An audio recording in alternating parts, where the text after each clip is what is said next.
The multi-Emmy award-winning series The Pitt is back for Season 2, and with it throwing us in on Dr. Robby's final shift before he goes on a sabbatical for a few months, this 15-hour shift set on the 4th of July is going to see The Pitt being thrown into absolute chaos. This first episode was all about establishing the environment, highlighting the different character profiles, laying the foundations down for the stories that we're going to be seeing, and giving us a cliffhanger where we were left wondering exactly what was going on with Dr Al-Hashimi and her connection to the baby. So with that, let's clock into the shift and break down all the important details from The Pitt Season 2 Episode 1. Just to let you know, this video will contain spoilers. Dr. Robby's conflict. Robby's arc is already being set up to be particularly interesting in this season. In the first episode alone, we've seen the two things that are going to be plaguing his mind the most. The first is the fact that the new attendant, Dr Baral Al-Hashimi, was almost treading on his toes in altering the way that things were done in the Pitt, and also with Frank Langdon returning, the resentment and disappointment that he holds towards him and the fact that he had all of that time off is something that he can't seem to look past.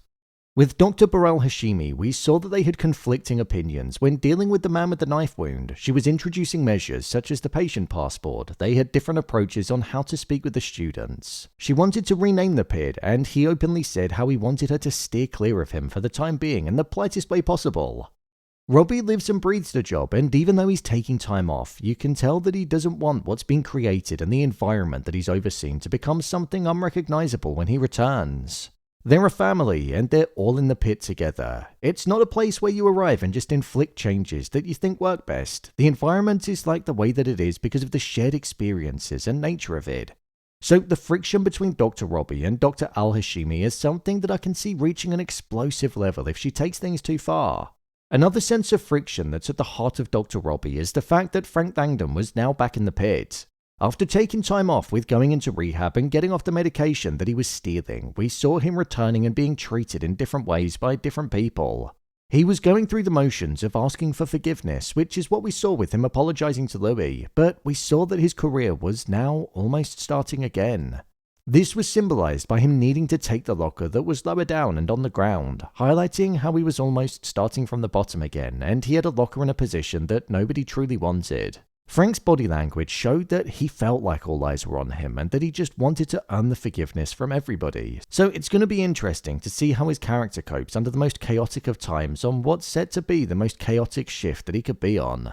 We also saw that Dr. Robby wasn't able to forgive him or look past what happened in the past, and it feels like this conflict is going to be at the heart of the season.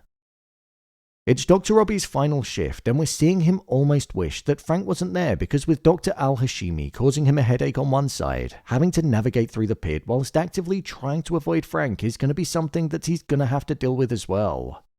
Why was Dr. Al-Hashimi shocked at the baby?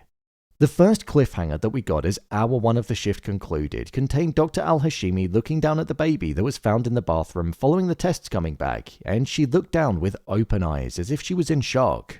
There was a somber feeling that was felt through the screen, and I'm sure I wasn't the only one that was sitting there wondering what the hell was on the piece of paper and why she looked like that.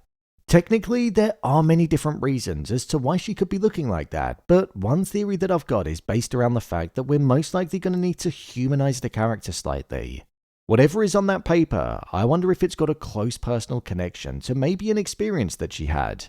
Maybe there's something wrong with the baby, and maybe she had a child or a niece or nephew that had a similar condition, or maybe even after looking down at the baby from that perspective, it transported her mind back to it.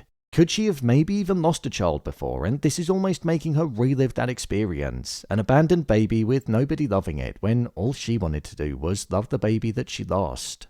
With Dr. Al-Hashimi being a character that isn't necessarily dislikable, but is one that's disrupting the mood and tone of the environment, I think the show will make an effort to humanize her in some way and not just see her as this disruptor, and it could be that. My review of the episode. I thought this was a really strong first episode of the show. The show really does focus on providing complete immersion to the emergency room, and you get that sense of panic, fear, stability, knowledge, learning, and upset.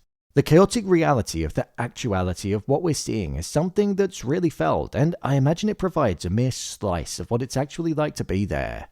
One thing I completely forgot about was the gore that's in the show. The sheer amount of blood and the focus on the injuries and illnesses is something that had me feeling things that I didn't need to be feeling at 6 o'clock in the morning. I was a bit queasy. I respect it though, because again, it provided an insight in a way like no other show does or has.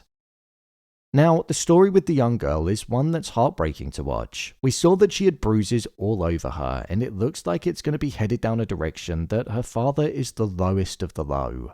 This is a story that if it does go in that direction, it's going to be a sensitive one, because already, after only the first episode, it's one that's hit me in the heart. This is also something that's going to shine a light on the reality of what these people go through on a day-to-day basis, and even how they can't jump to conclusions and how they have to go through the motions before getting the outcome. A character that I'm instantly not on the side of is Joy. Her attitude is something that I find so frustrating, and her lack of respect is anger-inducing. When she said, "He's dead anyway," about the guy with the knife wound, and then also when she went to leave the room without paying respect to the elderly man that passed away, her attitude is something that makes me instantly dislike her, so I wonder if that's going to change over the course of the season. An arc that I thought was interesting was Dr. Mohan's. We heard how she was planning on moving away to support her mother, but then her mother sold her house and was planning on going on a year-long cruise. She ultimately ended up being paired with an elderly woman who had an overprotective son, and it felt like that was deliberately done because it mirrored the situation that she was going to be walking into with her own mother. She was protective of her, but was just showing it in a completely different way. I also thought Mr. Williams' story was a particularly interesting one too. He went into the emergency room with what seems to be an injured wrist, but it feels like he's going to have some kind of underlying condition that's going to be explored more. One where maybe he's losing his memory, so it could paint an upsetting story, especially seeing as though he's relatively young. Mill being sued is also an arc that was teased to us, and it looks like it's going to be explored more. She probably gave me the most laughs in this episode, especially when Dana told her that she was talking to herself again. You can sense the fear that's within her mind over the fact that she doesn't really know what's around the corner, and with it being the 4th of July, an extremely busy day, it's only going to get far more chaotic for her. Another thing that I also love about this show is how they focus on what's serious, but they can also add a humorous edge to it too. For example, the homeless guy that was in the waiting room, with him stinking to the point where the patients and the staff were all complaining. It added a lightness to a show that can have a lot of serious subject matter at its core. The final thing that I also want to touch on is the way that the episode is shot. The way that it moves through the pit, the almost handheld nature that it has, allows it to have a sense of immersion, which makes you feel like you're actually there with them. I feel like this is crucial because you feel the deaths that happen, the bad news as it's spoken, but also the camaraderie with the team that are on shift. Overall, I feel like this was the perfect opening to the season. It laid down the different foundations for the upcoming story, whilst also showing the sense of conflict that's going to be on the horizon. We've done 1 hour, we've got 14 more to go, so for now, I'm clocking out. So, there you have it, the Pitt Season 2 Episode 1 ending explained. If you want to see more episodes of The Pitt being broken down, then be sure to subscribe as I'm going to be covering the show every week. What did you think of the season premiere? Share your thoughts in the comments. As always, thanks for tuning into the video and I'll see you in the next one.